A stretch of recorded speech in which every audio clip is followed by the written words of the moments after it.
Okay, this is a 2003 F-250. What happened is this guy leaves his truck here in this warehouse district, which is pretty much nobody's around. So when he came back on Monday from a job site, he found a truck like this. They went ahead and used an 18-volt drill. They took the two fenders, the front bumper, his lights, the hood.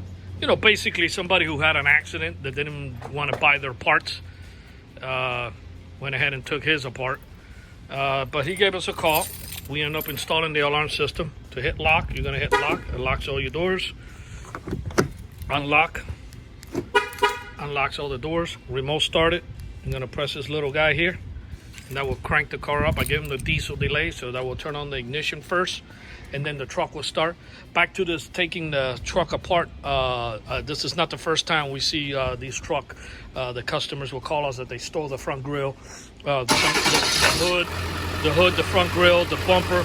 It's not the first time. I never seen them do the fenders, but basically because they had a lot of time, they probably went ahead and got the fenders too.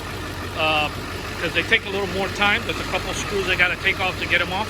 But when you have one of those power drills with 2 or 3 guys, I guess you can do that within 20 minutes or 15 minutes.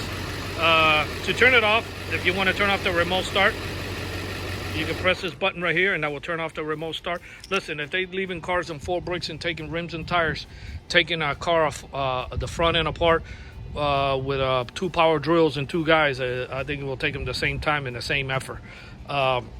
And that's going around big time. Basically stealing the whole truck is they're still doing it with the older models. The newer models, it's kind of a little harder to steal them. Not that they can't, but the modern theft right now is taking parts. You're leaving your car on 4 brakes, taking airbags, front end, anything you can do to sell for parts, or even replacing somebody else's truck. They got involved in an accident. That's basically what's going around in the whole United States. This thing has starter kill, so when the alarm fires off, it prevents the car from starting. It has the antenna right there in the top that gives you range on the remote control. And then we also gave him the app on the phone. So in the event that he wants to go ahead and arm it, he can arm it from the phone anywhere in the United States. The arms the alarm, locks your doors, turns off the alarm. It gives him the timer that lets him know how long the car has been running by remote control. This is the voltage of the battery in the actual truck, so he knows how many he has left if he went away on vacation and the truck hasn't been started for a few weeks. The signal of the GPS unit and the cellular unit that's installed inside the vehicle. And then right here you press it and it gives you the map, which for security reasons I don't want to show this guy's location. Yeah, I'm gonna go ahead and remote start it now from the phone. You'll see it turn on the ignition. Takes 15 seconds because I gave him the diesel delay programming. It will start up, and then of course truck should start in a few seconds.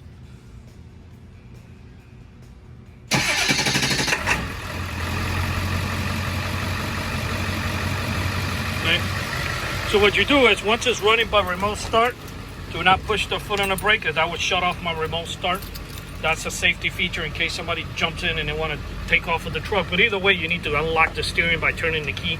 So they wouldn't be able to take off anyway. But if somebody goes ahead and jumps in, pushes the foot on the brake, that shuts off the remote start. So what you do is you turn the key forward in the on position, and then you can push the foot on the brake. It keeps the truck will stay running because the key is already turned forward.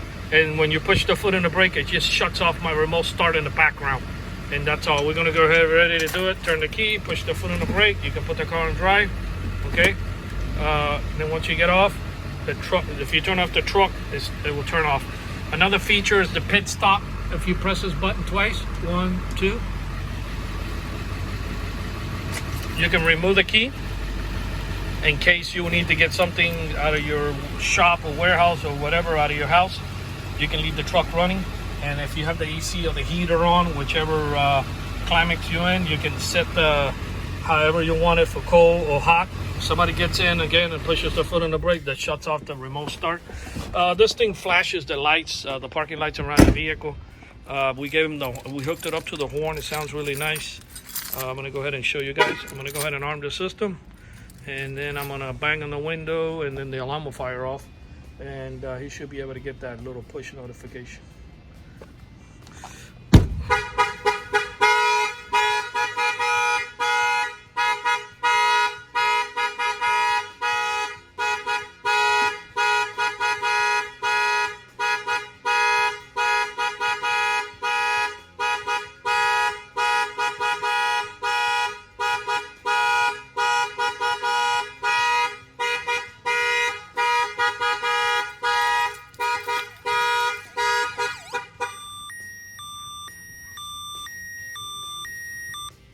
There's the push notification on his phone. They changed the way the horn honks on these newer models of alarm systems now. I guess it's going to be in the firmware. This is actually the first one that we install. We installed this alarm for a bunch of years, and the horn is the regular bah, bah, bah. But this is the first one that we get that does this dun, dun, dun, dun, dun, you know, like with the horn like that, which I like it a lot. I think it will separate himself from the regular ones that honk the same honk. Gives him you know, I think it will alert people to walk outside and see why it's something honking like that. Maybe I like the sound. But anyway, this whole installation was done here in Miami, Florida by Auto Alarm Specialist. This one was done on a 2003 Ford F-250, and we thank you for watching this video.